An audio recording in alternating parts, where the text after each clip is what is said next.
Bien au-delà de l'Ukraine, c'est un nouvel ordre mondial que Vladimir Poutine cherche à établir pour redonner à Moscou son lustre d'antan.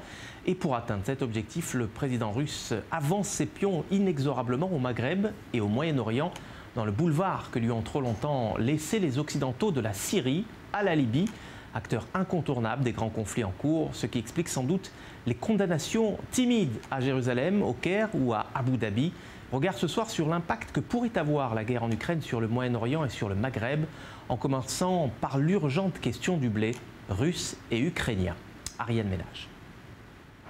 Sur le port de Beyrouth, reste plus d'un an après l'explosion, ces immenses carcasses de béton, des silos à grains éventrés qui pouvaient contenir jusqu'à 150 000 tonnes de céréales, dont 50 000 tonnes de blé.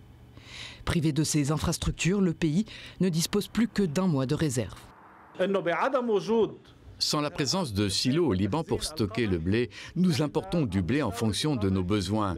Les quantités dont nous disposons suffisent pour un mois, car il est stocké dans des moulins. Il n'y a pas de réserve nationale aujourd'hui sans les silos. Une situation qui pourrait s'avérer dramatique, car c'est de l'Ukraine que vient la grande majorité, presque 80% des importations de blé libanaises. Déjà, les craintes d'une grave pénurie se renforcent et Beyrouth cherche des alternatives. Ce sur quoi nous avons travaillé a d'abord été de contacter un certain nombre de pays, dont les États-Unis d'Amérique, l'Inde, le Canada et certains pays européens qui produisent le blé tendre utilisable pour la production de pain arabe. Nous ne pouvons pas acheter ni stocker de grandes quantités de pain. Il ne faut pas paniquer, ceux qui achètent 5 ou 10 sacs de pain le font au détriment de quelqu'un d'autre. Le Liban, très exposé par la guerre en Ukraine, est loin d'être le seul dans une région fortement dépendante des importations alimentaires. L'Égypte, avec une population de 103 millions d'habitants, est-elle le premier importateur de blé au monde? En 2021, 50% de ces importations venaient de Russie, 30% venaient d'Ukraine. Le Caire assure néanmoins avoir suffisamment de réserves pour les mois à venir. L'impact de la guerre sur les prix néanmoins est certain, avec des conséquences potentielles sur le programme de subventions alimentaires égyptien. Voilà plus de 50 ans que le pays subventionne son pain, permettant aux citoyens les plus pauvres d'obtenir un lot de 5 miches par jour. 70% de la population en est bénéficiaire. L'inflation des matières premières avait déjà contraint le gouvernement à annoncer il y a 2 mois une nouvelle refonte de ce système.